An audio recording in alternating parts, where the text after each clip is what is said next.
Bienvenue sur Top Invest, la chaîne des top d'investissement. Ici, on parle essentiellement d'entreprises de qualité.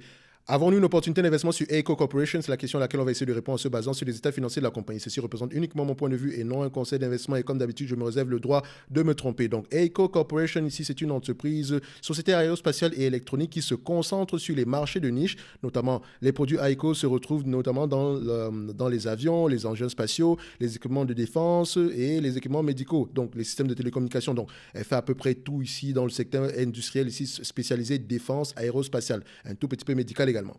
Alors, j'ai une belle histoire sur Eiko par contre, mais je pense que l'histoire c'est simple. Il y a un investisseur américain qui, la seule chose qu'il savait faire, c'est lire à peu près les brevets, d'accord? Donc il pouvait déterminer si un brevet a de la valeur ou pas, notamment parce qu'il s'y connaissait sur le plan technique. Il a fait beaucoup d'argent en investissant sur la compagnie Eiko. Donc, je peux mettre ici Eiko Corporation, billionnaire story. Donc, c'est une histoire que vous pouvez retrouver ici à peu près de 47 500. Donc, one billionaire start taken public. Donc, vous pouvez voir ici. Donc, est-ce que c'est ça? Mais de famille billionnaire. Donc, 5 millionnaire, focus on family, Paragon Road. Alors, non, Larry Anderson, Ron Eiko. Donc, je pense qu'en mettant à peu près le titre comme celui-ci, vous pouvez retrouver à peu près l'histoire de cette personne-là.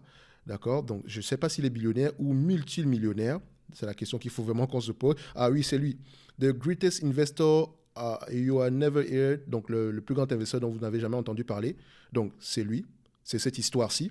Si vous pouvez aller voir. Donc ici, il est devenu milliardaire avec une seule action. Eiko. Et c'est pas comme s'il savait lire les rapports financiers, c'est un optométriste, je pense que c'est comme ça que ça se dit à la base, d'accord? Donc, je vous encourage vivement à aller lire cette histoire-ci, comme quoi, parfois, voilà, vous pouvez juste être spécialisé dans un seul domaine, mais ce domaine-là vous permet ici de pouvoir investir en bourse avec assez de confiance. Il a investi dans cette compagnie-ci à long terme, donc il a gardé les actions ici pendant très, très longtemps. Il s'appelle ici Ben Wertheim, d'accord? Ben Wertheim, non, on va le dire comme ça, je pense. Est-ce que c'est ça? On va le dire Wertheim, d'accord? Je ne sais pas comment on le prononce ici. Dans tous les cas de figure, je ne sais même pas si ça s'appelle Ben ou pas, mais c'est une très très belle histoire, notamment liée à Eiko. Je pense bien que c'était Eiko, d'accord, si je ne me trompe pas. Oh, ma mémoire est bonne. Eiko, d'accord? So, allez-y lire sur cette histoire-ci, c'est toujours intéressant. Peut-être qu'on va en parler un jour dans un avenir très, très, très, très, très, très, très, très, très, très lointain, d'accord? Quand on pourra faire des vidéos plus techniques. Donc, on a assez perdu de temps ici en parlant de cette personne-ci. Donc, alors, on va retourner sur Eiko, très belle entreprise, ok? Donc, comme d'habitude, on va étudier la compagnie ici du point de vue croissance du revenu, d'accord? Free cash flow, nombre d'actions, PE moyen, dette nette, qualité de dividende. OK? So, en termes de revenus ici, qu'est-ce qu'on obtient? Donc, pour le revenu ici, nous avons ici à peu près 2 milliards 110 millions en termes de revenus sur les 12 derniers mois. Donc, par rapport à l'estimation aussi des analystes, on s'attend à quoi? Donc, je vais aller regarder ici Eiko. Donc, on a quoi sur Eiko? Eiko Corporation, on valide l'information ici. Donc, sur Eiko Corporation ici, déjà, en termes de, quand vous utilisez d'habitude Ticker, allez-y toujours voir le nombre d'analyses qu'on a sur la compagnie présentement. Donc, je vais voir sur Valuation. Plus on est nombreux, mieux c'est. D'accord? Je pense qu'on est nombreux ici sur cette compagnie-ci. Oui, 14, 10, c'est parfait. Donc, c'est une bonne chose ici. Donc, estimation ici des analyses par rapport aux revenus attendus en 2022 sur l'application Ticker. Faites attention, d'accord? Parce que vous pouvez avoir une autre information ici sur Yahoo Finance. Dans tous les cas de figure, on s'attend ici à peu près à voir. Elle a déjà publié ses résultats, ou bien soit elle a déjà publié, soit elle va publier ses résultats financiers de l'année 2022 au mois d'octobre, d'accord? Donc, à la fin du mois d'octobre. Donc, normalement, ici, c'est toujours à la fin du mois d'octobre. Donc, on va sans doute les avoir en novembre ici. Donc, on s'attend à peu près à avoir 2 milliards 200 en termes de revenus. 2 milliards 200. Ici, on a à peu près à 1 milliard 110 millions ici. On voit ici qu'il y a une légère croissance ici. Donc, on va mettre 2 milliards 200 parce que ça date ici du mois de juillet, d'accord? Donc, on met ici 2 milliards 200, estimation, d'accord? 2 milliards 200. 2.2, d'accord? On met ici billion.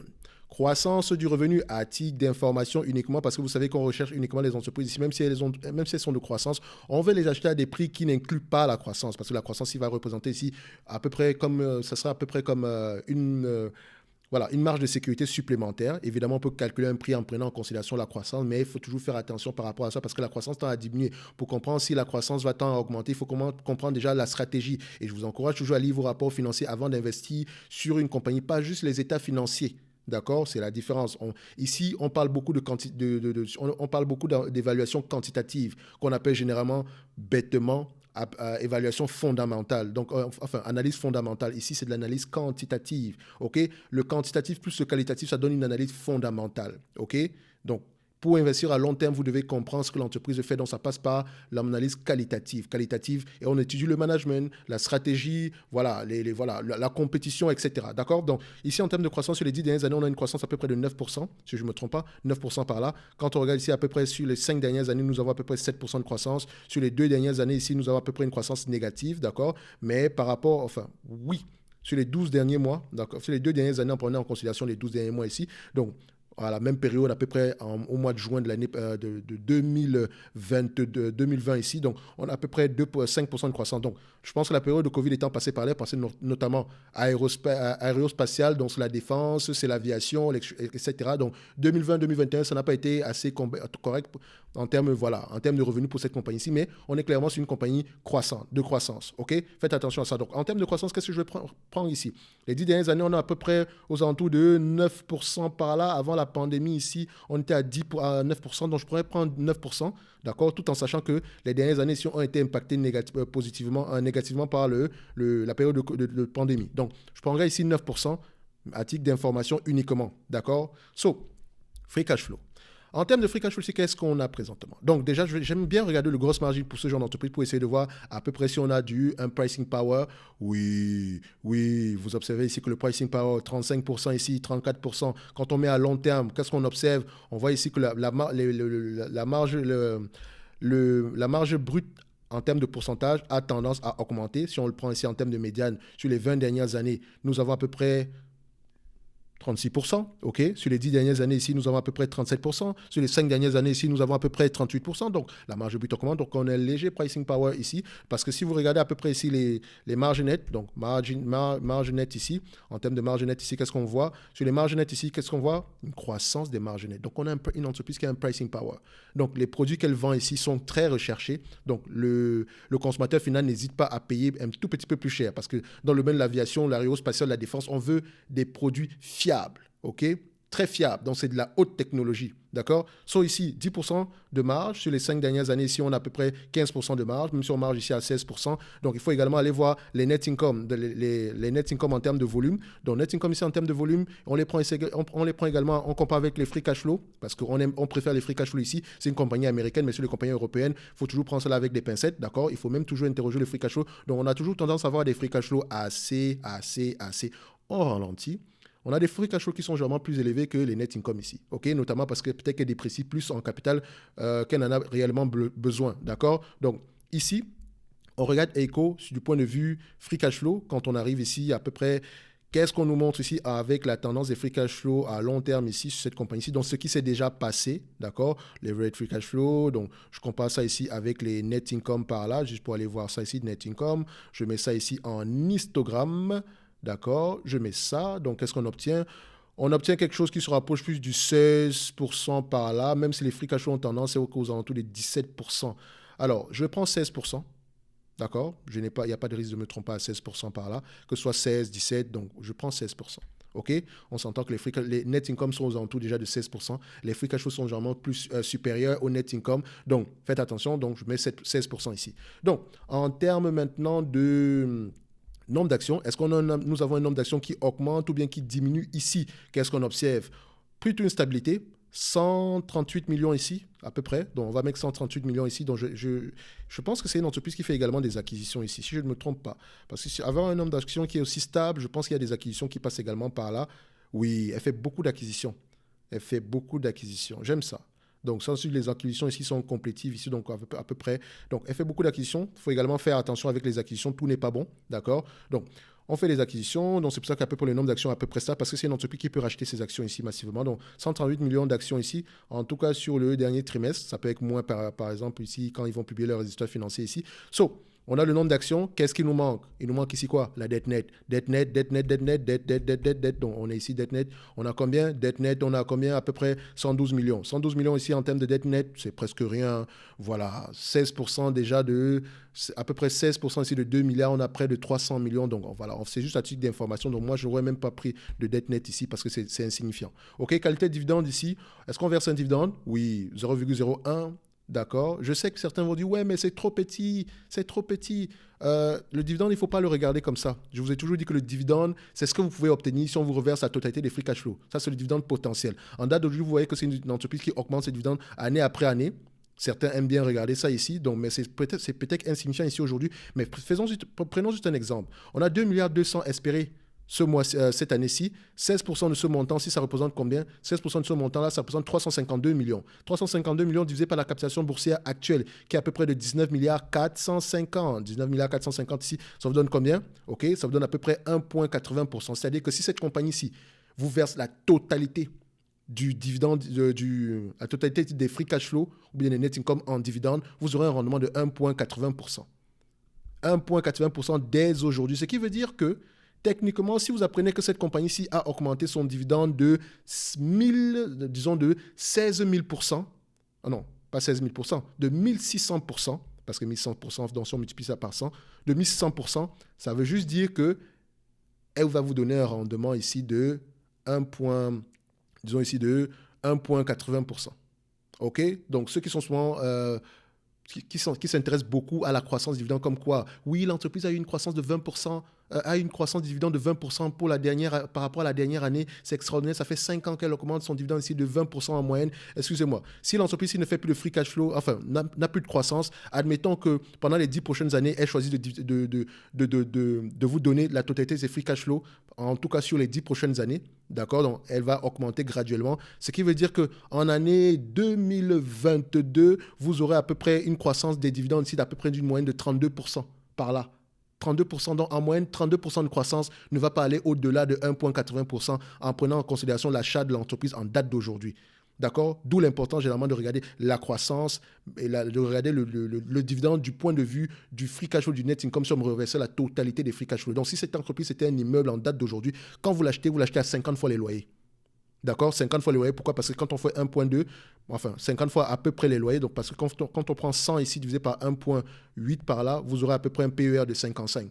Donc 55, 56, 50 fois les loyers, c'est à peu près ça ici. Donc si vous achetez cette entreprise-ci à $100, elle vous reverse $1,80 chaque année. En fait, vous l'avez acheté à 55 fois les bénéfices. Vous voyez déjà que ce n'est pas raisonnable alors qu'on a une croissance d'à peu près 1,1% ici. Évidemment, la croissance pourrait continuer à augmenter dans le futur, mais le futur étant incertain, il faut toujours prendre en considération ceci. La seule chose que nous savons dans le futur, c'est que nous serons tous morts. C'est la seule certitude que vous pouvez avoir. Donc, ici, on peut déjà voir qu'en termes de dividendes, ici, le dividende, il est safe. On n'a même pas besoin de revenus dessus. D'accord? Donc, on a terminé ici. Donc, le dividende, ici, il est safe. Il pourra continuer à augmenter. Et par rapport au prix actuel, il n'ira pas par rapport au prix actuel, il n'est pas plus grand que 1,80%. D'accord? So, pour ceux qui aiment le dividende croissant à long terme, blablabla, vous savez ce qu'il vous reste à faire. J'ai terminé avec le dividende ici. Maintenant, on passe sur l'évaluation de cette compagnie-ci. Nous avons déjà vu que l'entreprise est surévaluée en date d'aujourd'hui. Simple. 2200 ici. J'ai oublié quelque chose. PER.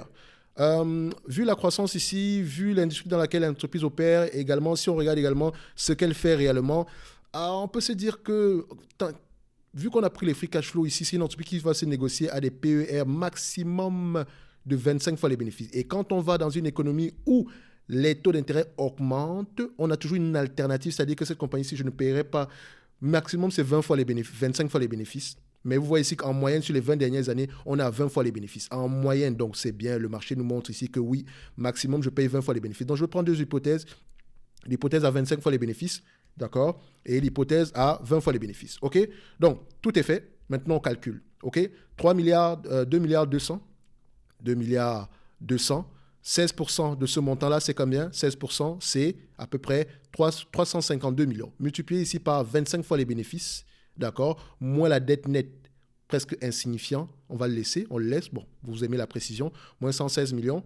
Divisé ici par le nombre d'actions, 138 millions d'actions en date d'aujourd'hui. Nous avons combien? Nous avons à peu près 63 dollars l'action. Je l'arrondis. 63 dollars l'action. D'accord? On amène. Première chose. Deuxième hypothèse, à 20 fois les bénéfices. D'accord? Donc, on va prendre ici 352 millions encore, ici, multiplié par 20 fois les bénéfices. OK, moins la dette nette qui est à peu près 116 millions en date d'aujourd'hui, divisé par le nombre d'actions, 138 millions, nous avons à peu près combien? Nous avons à peu près 50 dollars l'action. OK?